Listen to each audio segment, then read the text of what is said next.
They say life is about patience, tolerance, and knowing how to endure. But the truth is, enduring too much makes you sick. No one tells you that most human prisons don't have bars, but rather excuses. How many times have you found yourself telling yourself, "It's not that bad," while your soul screams? Carl Jung said the ego specializes in constructing illusions to keep the persona afloat. But there comes a moment when this mask slips, and in that very moment a power is born that no one can take away from you. Saying enough is counterintuitive in a world that teaches us to swallow, smile, and carry on. It seems rude, it seems risky, but paradoxically it's liberating. It's the silent scream that transforms victims into creators. It's when shadow work ceases to be theory and becomes flesh. You look at yourself, face your darkest archetypes, and realize there's nothing left to lose but the lie itself. This enough isn't just the end, it's a portal. And here's the controversy.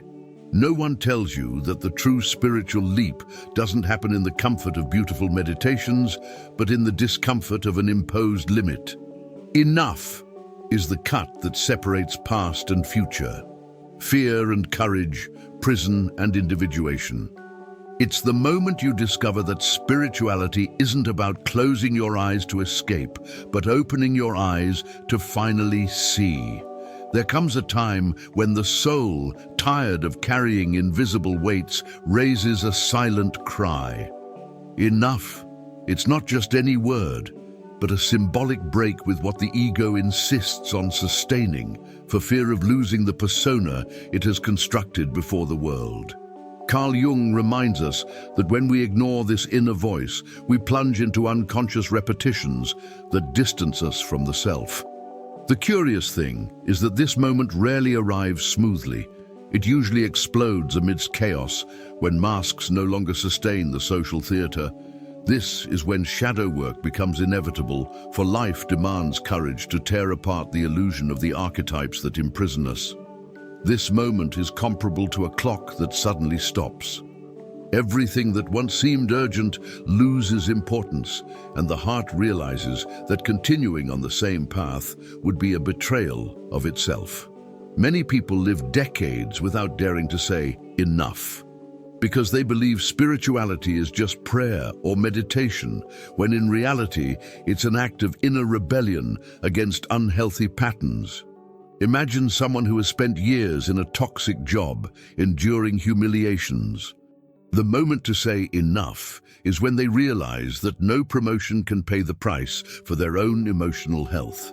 But be careful. Saying enough doesn't just mean letting go of what hurts. It also means accepting the consequences of the choice. How often does the ego try to negotiate, make excuses, justify staying? It whispers, "What if there's nothing better?" This is the trick of the persona, which fears losing the image of stability that others admire. However, by confronting this illusion, the person discovers that emptiness is not destruction, but a fertile space to rebuild one's own story. Jung would call this an invitation to the process of individuation, abandoning the collective script to write one's own. If we look at real-life examples, we see this rupture in different spheres of life. The couple who maintains a failing marriage just for the appearance of virtue. The student who insists on a career path chosen by their parents, even though they hate every step. The professional who takes pride in their title but cries silently in the company bathroom. Everyone, at some point, realizes they are living under imposed archetypes, not chosen ones. The enough is the password that opens the door to an authentic spirituality, where shadow work is not a threat, but a path to healing. It's curious how this turning point can be triggered by small details. Sometimes an overheard phrase, "You seem tired of being yourself," has the power to ignite the spark. Other times, it's a sudden illness that shows the body can no longer withstand the prison of the ego. These signs are invitations from life, warning that the moment of decision has arrived. There's no time to delay any longer. The self is knocking at the door, and ignoring it only prolongs the pain. At that moment, human beings discover they are not alone. All the great archetypes of the human journey carry this moment of rupture. Moses saying enough to slavery, Buddha leaving the palace, Christ in the desert. These examples are not just religious stories, but universal metaphors for a truth that crosses cultures. Saying enough is aligning with this archetypal heritage, recognizing that transformation begins not when the world changes, but when the individual rises up internally. And when the decision is made, however timidly, an invisible field shifts. The weight of years begins to dissolve, even if nothing external has changed yet. It's as if the unconscious, tired of screaming unheard, finally sighs with relief. He heard me. This listening inaugurates true spirituality, which is not escaping from life, but immersing oneself in it with dignity. Enough doesn't end a story. It merely opens the door to the next phase, where self-respect will become the new soil to be cultivated. Prioritizing oneself is often mistaken for selfishness, but in reality, it's about self-respect. The recognition that life can't be lived solely to please others, while one's own heart becomes orphaned. Carl Jung said that what we deny in ourselves returns as fate, and there is no fate more cruel than living suffocated by one's persona, always available to everyone but oneself. Spirituality begins to strengthen when one understands that setting boundaries isn't about pushing people away, but about opening space for true relationships where one doesn't have to constantly act. This movement requires courage because the ego has been trained to seek constant approval. From an early age, we learn to shape our voice, our body, and our choices simply to fit into the archetypes valued by society. But there comes a time when saying no is worth more than accumulating applause. Imagine someone who spends the entire day responding to work messages, ignoring their own exhaustion. The simple act of putting your phone on airplane mode during a night's rest is a gesture of self-respect. Small but powerful because it teaches the unconscious to value its own silence. When a person prioritizes themselves, they discover that shadow work isn't just about addressing wounds, but also about recognizing needs. It's like learning to say, I deserve to be cared for, even if it's by myself. This recognition dismantles the illusion of the persona that prides itself on being strong, but is actually broken inside. True strength comes from the balance between giving and receiving. It's like a bird's flight. No wing can flap alone. In practical situations, this can be cultivated in simple ways. For example, choosing a weekday morning to walk alone in a park without music, just listening to your own thoughts. Or setting aside 30 minutes a day to read something mind-expanding. Books like Jung's Man and His Symbols or Eckhart Tolle's The Power of Now. These practices may seem trivial, but each one tells the unconscious, I am important enough to have time alone. However, the world often reacts negatively when someone begins to prioritize themselves. Friends may accuse them of coldness, colleagues may insinuate arrogance, family members may call them ungrateful. But this resistance is natural, as those accustomed to the submissive version feel discomfort with the new posture. This is where the ego tries to creep in again, saying, go back to the way things were. It's easier. However, true spirituality doesn't bow to the comfort of appearances. It's grounded in the courage to uphold limits. Interestingly, by respecting oneself, the individual begins to attract new dynamics. More honest relationships begin to emerge because there is no longer room for manipulation. Those who can't stand this new vibration leave, and this is a blessing disguised as a loss. This process reveals something fundamental. Dignity is not negotiable. When a person decides to live according to this principle, they discover that the archetypes of martyr and savior no longer serve to guide their life. What emerges is the figure of someone whole, self-sufficient.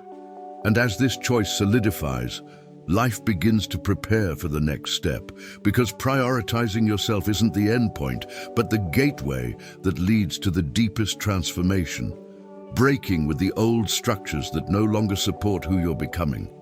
Transforming through a breakup is a kind of symbolic death. It's not just abandoning something external, but allowing part of the ego to fall away so another way of existing can flourish. Carl Jung described this process as a confrontation with the shadow, the shattering of the persona that, for so long, has kept us acceptable to others. The breakup is painful because it tears apart old narratives, dismantles familiar archetypes, and exposes the fragility that has always been hidden. But paradoxically, it is in this void that spirituality begins to expand, as there are no longer any masks to sustain. Many people fear this journey because the breakup doesn't come with an instruction manual.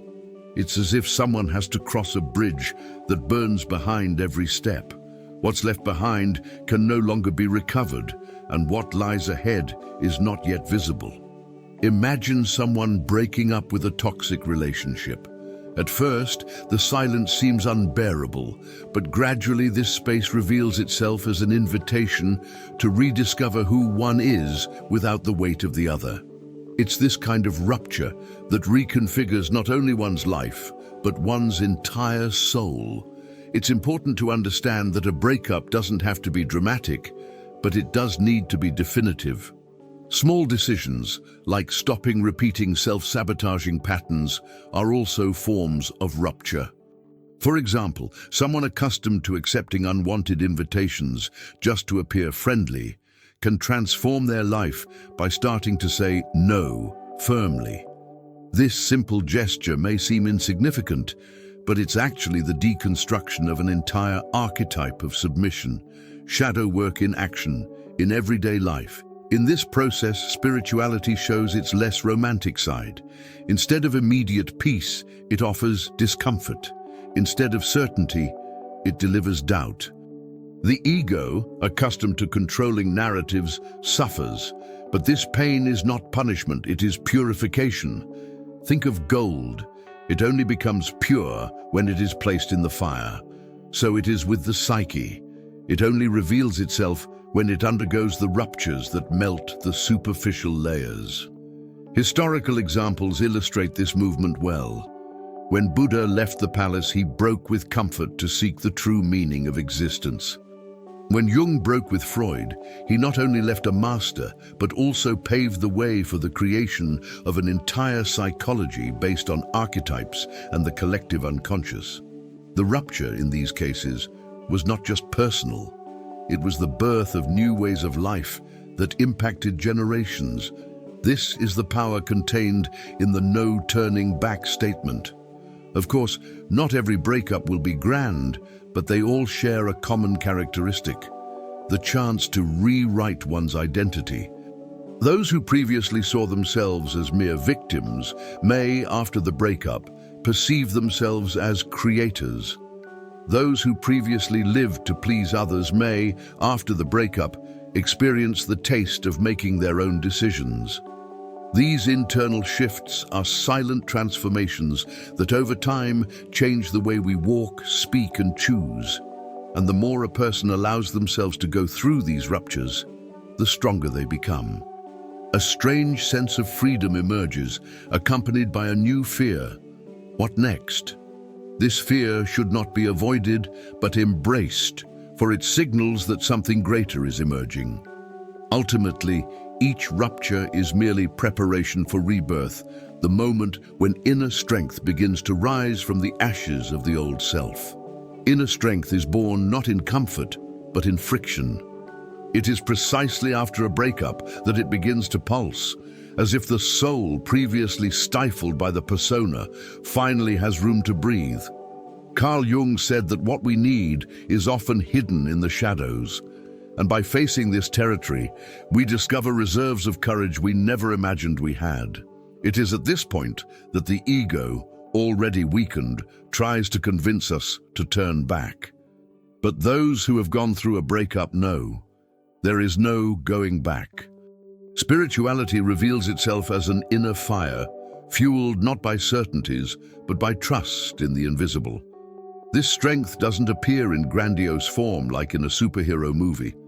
It emerges in small gestures, getting out of bed on a day of deep sadness, speaking the truth even when trembling with fear, maintaining a boundary in the face of someone who has always manipulated us. These are simple actions, but charged with meaning. Imagine someone who, after years of silence in work meetings, finally raises their hand and expresses an idea. Their voice may tremble, but the energy behind this act is that of rebirth. Re-emergence isn't a sudden leap into a new life, but a process. It's like learning to walk again after a fall. The body still feels pain, but each step reaffirms, I can do it. Psychically, this movement means abandoning the identity constructed solely to please and beginning to draw closer to the self. Shadow work continues here, but now it's not just about looking at wounds, but about recognizing talents, gifts, and strengths that were forgotten. A practical example of this is those who decide to transform pain into service. Think of someone who suffered profound rejection as a child. After going through a process of self-discovery, this person may choose to work helping young people in vulnerable situations. What was once a wound becomes strength. This is the true miracle of re-emergence, transforming scars into marks of power. At the same time, this inner strength requires discipline. Spirituality isn't just inspiration, it's daily practice. It's waking up and meditating even when you don't feel like it. It's writing in a journal when your mind is clouded. It's choosing to read Jung instead of getting lost in superficial distractions. It's these small practices that fuel the flame. Strength doesn't sustain itself. It needs to be cultivated like a fire that, without firewood, dies out. And the more this strength grows, the more one realizes that it doesn't depend on external approval. The persona, which previously cared so much about applause, begins to lose importance. The individual begins to feel pleasure in being with themselves, to trust their intuition, to respect themselves without needing witnesses. It's a silent but profoundly transformative freedom. And from this freedom comes something even more precious, the conviction that rebuilding is possible. For inner strength serves not only to resist, but to build new structures. And it is at this point that the journey naturally advances to the next step, where the process of healing and rebuilding begins to take shape. The process of healing and rebuilding is like putting together the pieces of a broken vase, but without the pretense of hiding them. In fact, spirituality teaches us that cracks can become gold, as in the Japanese art of kintsugi, where scars are highlighted rather than erased. Carl Jung said that enlightenment is not achieved by imagining figures of light, but by becoming conscious of the darkness. This is where shadow work plays a vital role, looking at wounds without fear, understanding how they shaped the ego and how, often, they pushed us to live under a persona that no longer represents us. Rebuilding isn't simply about returning to who you were before the pain.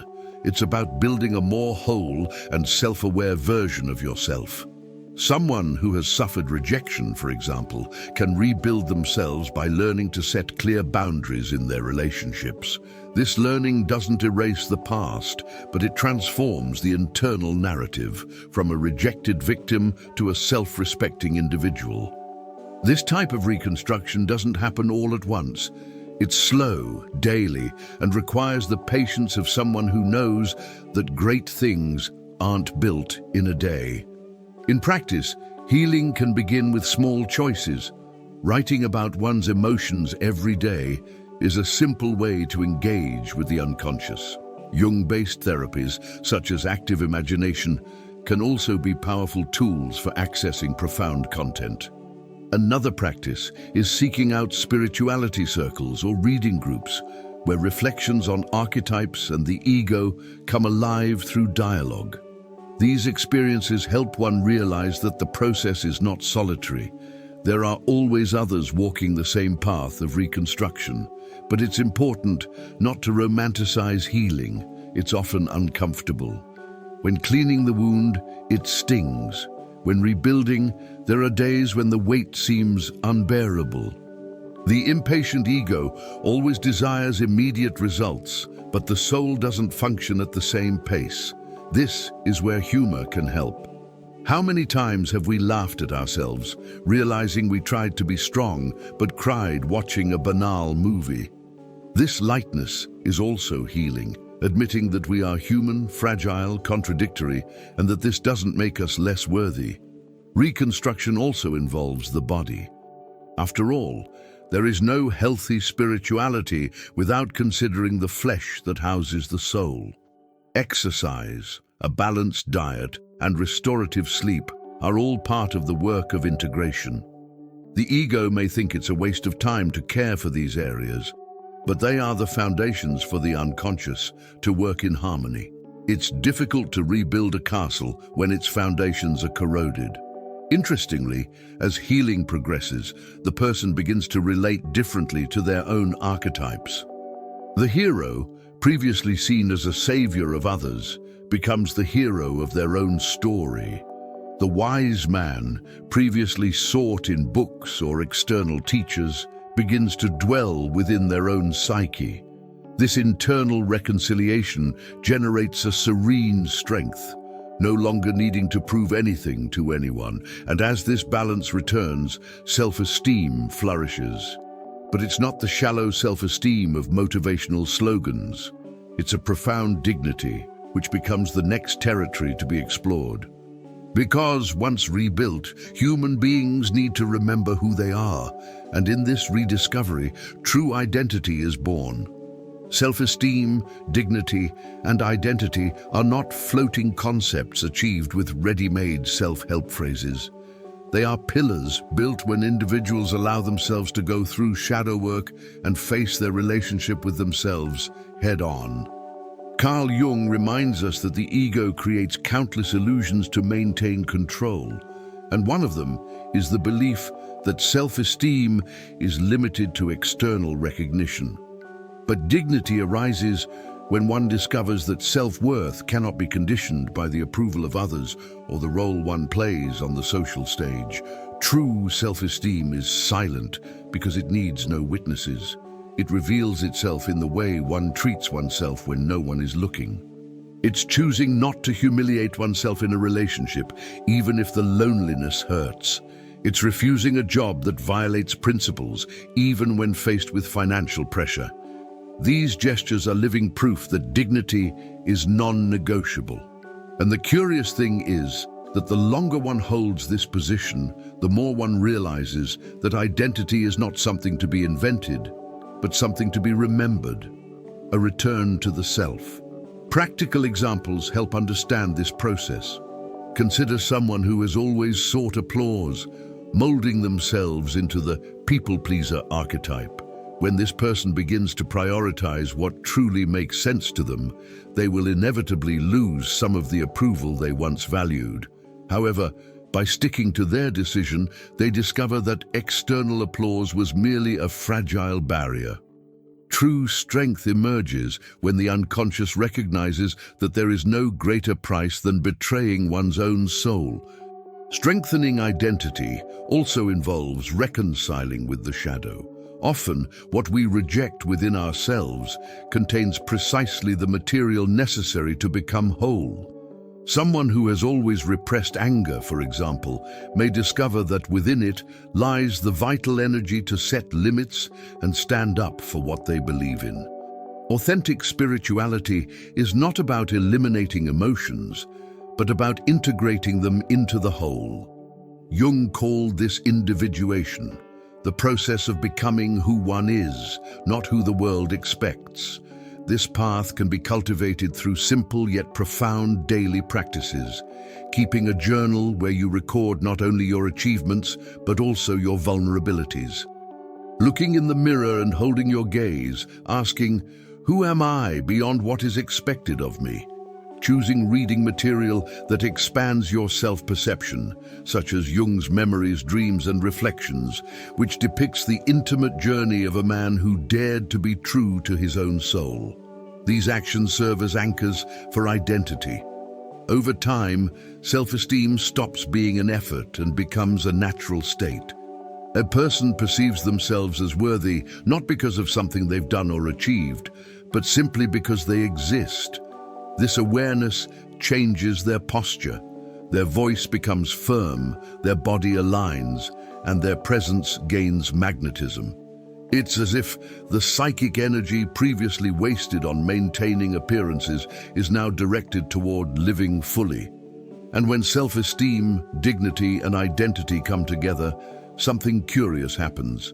Life begins to reflect this new pattern. What once seemed distant or impossible begins to manifest itself more clearly. And it is at this point that the individual discovers that it is not enough to simply rebuild themselves. It is time to create new paths and manifest completely different patterns of life. Manifesting new life patterns isn't simply about desiring change, it's about sustaining different choices until they become natural. After going through shadow work, redefining the ego, and repositioning the persona, the individual realizes that spirituality isn't an escape, but a conscious creation.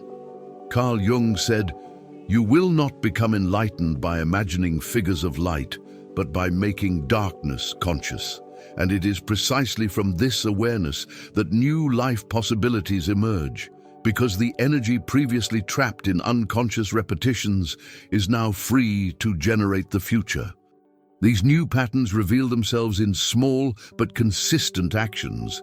Someone who lived in abusive relationships may begin to choose relationships based on mutual respect. Someone who always overlooked their own decisions may begin to prioritize what they want, even at the risk of upsetting others.